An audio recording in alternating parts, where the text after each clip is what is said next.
Friends, मैं आपका दोस्त रितेश अपने एमपीपीएससी नोट्स इन हिंदी चैनल में आप सभी का स्वागत करता हूं। तो फ्रेंड्स, आज मैं एक नए टॉपिक पर मैंने वीडियो बनाया हुआ है जिसका टॉपिक है विज्ञान के मौलिक सिद्धांत, जो कि हमारे एमपीपीएससी का जो सिलेबस है उसका ही एक टॉपिक है, जिसमें हम विज्ञान जो हमारा एक यूनिट है विज्ञान से रिलेटेड, जिसमें सारे टॉपिक्स के बारे में पूछा गया है। तो उसी से रिलेटेड इसका ये फर्स्ट टॉपिक है, विज्ञान के मौलिक सिद्धांत। तो इस वीडियो में हम डिस्कस करेंगे विज्ञान के मौलिक सिद्धांत के बारे में, जो कि ये वीडियो का फर्स्ट पार्ट है फ्रेंड्स।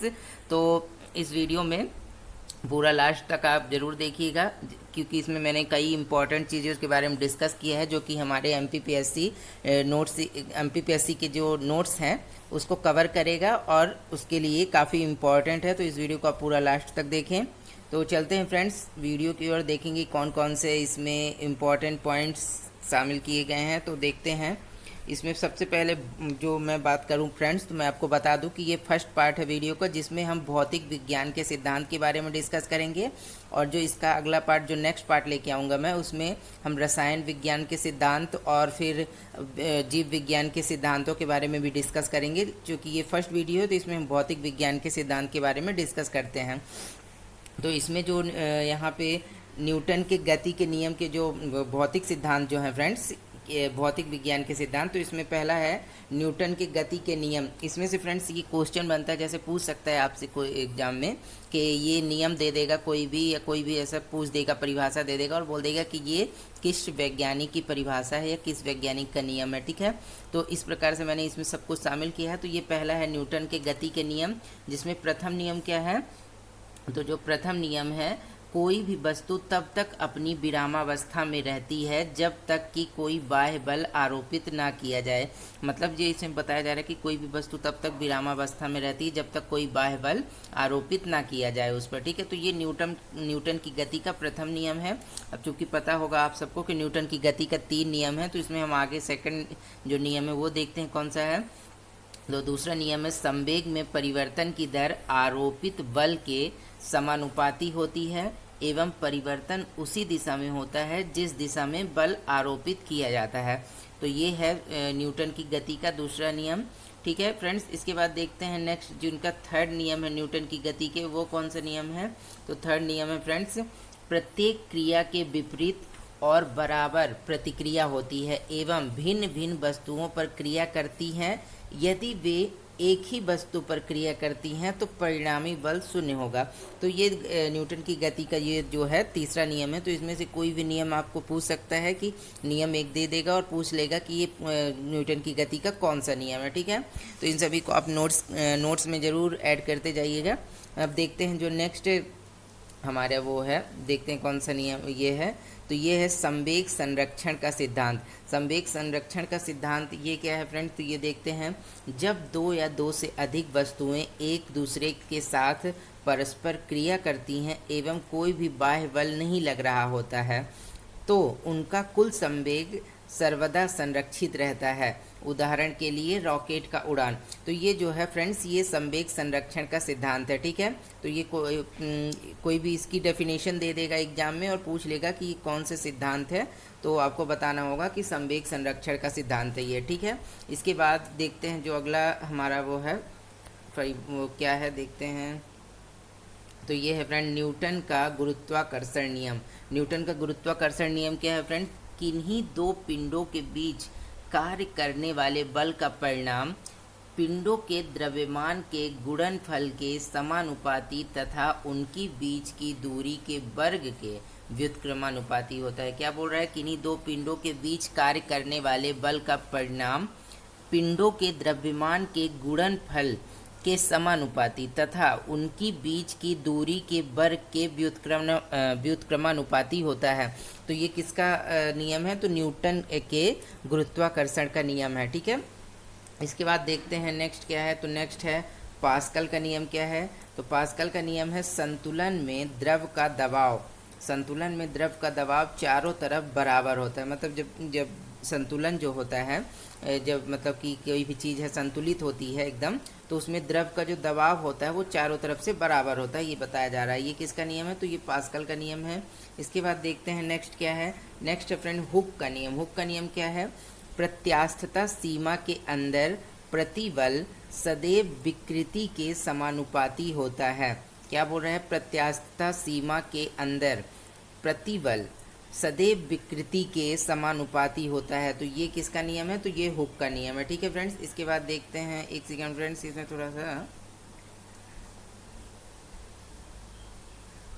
हाँ तो चलते हैं फ्रेंड्स, देखते हैं नेक्स्ट जो है, नेक्स्ट क्या है। तो नेक्स्ट देखते हैं आर्किमिडीज का सिद्धांत। आर्किमिडीज का सिद्धांत क्या है फ्रेंड्स? तो ये देखें, तो किसी द्रव में डूबे किसी ठोस पर लगा ऊपरी मुखी बल, किसी द्रव में डूबे किसी ठोस पर लगा हुआ ऊपरी मुखी बल ठोस द्वारा हटाए गए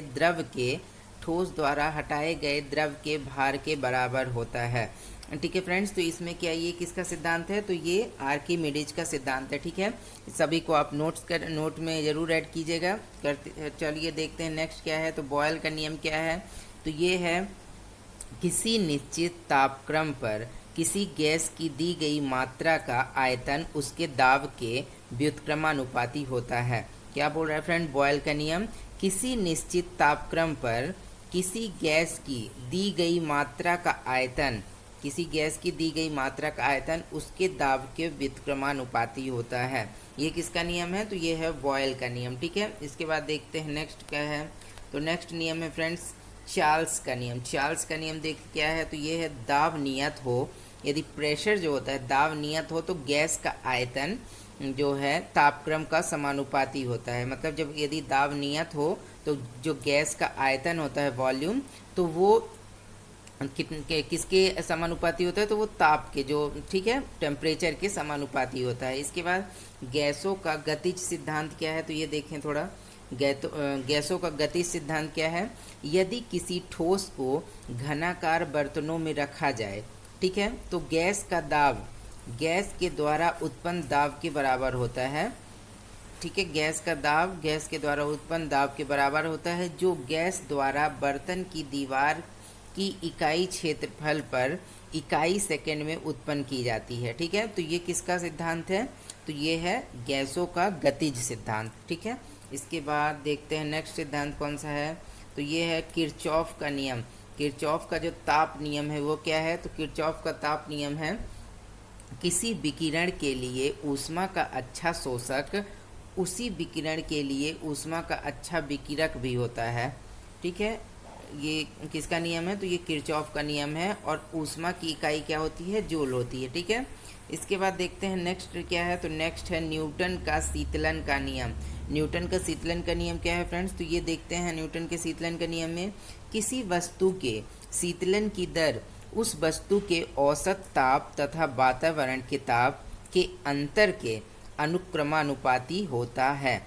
ठीक है, बशर्ते तापमान का अंतर कम हो। ठीक है, तो ये किसका नियम है? तो ये न्यूटन का शीतलन नियम है। ठीक है, इसका एक उदाहरण भी देखते हैं। ठंडे मौसम एवं छिछली प्याली में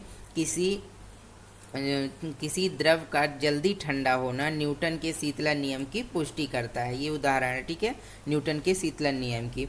इसके बाद देखते हैं नेक्स्ट क्या है। तो नेक्स्ट है फ्रेंड्स ऊष्मागतिकी के नियम। ऊष्मागतिकी के नियम क्या है फ्रेंड्स? तो ये है, प्रथम नियम इसका क्या है ऊष्मागतिकी का?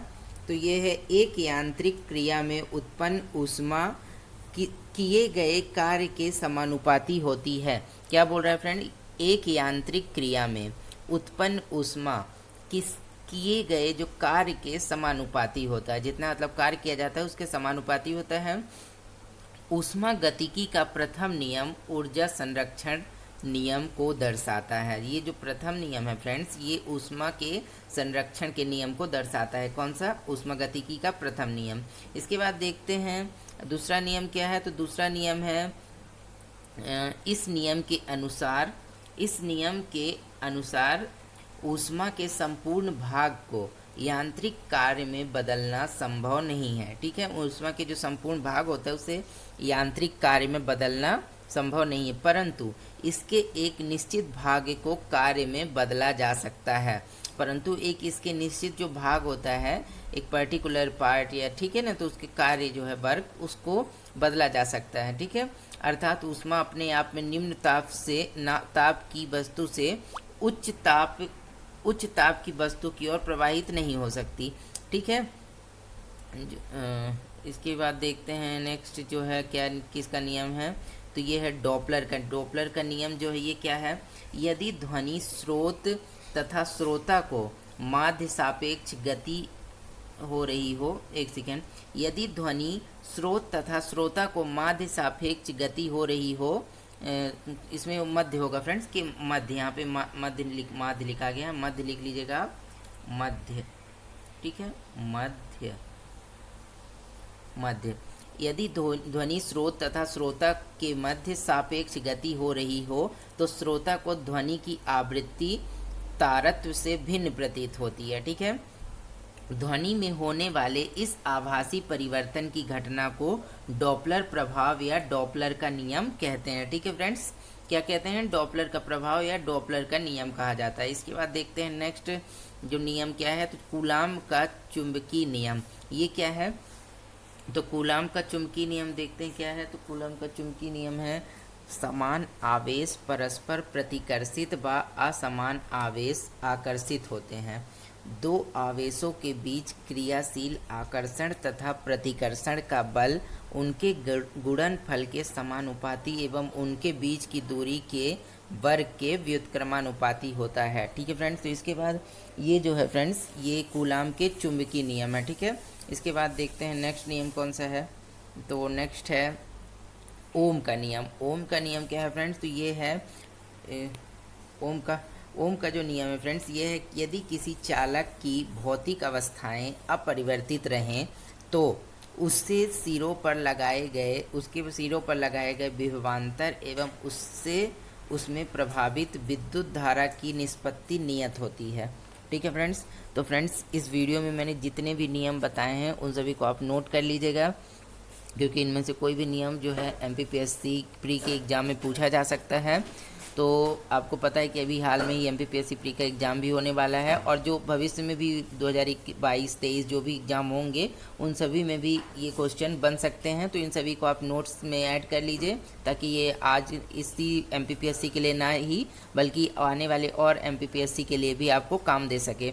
तो आज के लिए फ्रेंड्स इतना ही। जब मैं इसका जल्दी मैं दूसरा पार्ट भी ला दूंगा जिसमें हम रसायन के जो सिद्धांतों के बारे में, मौलिक सिद्धांत जो हैं उनके बारे में डिस्कस करेंगे, और फिर उसके बाद जीव विज्ञान के सिद्धांत के बारे में भी डिस्कस करेंगे। तो इसके लिए आप मेरे चैनल को सब्सक्राइब कर लें, ताकि मेरे जितने भी आने वाले वीडियोज़ हैं उनके नोटिफिकेशन आपको मिलते रहें।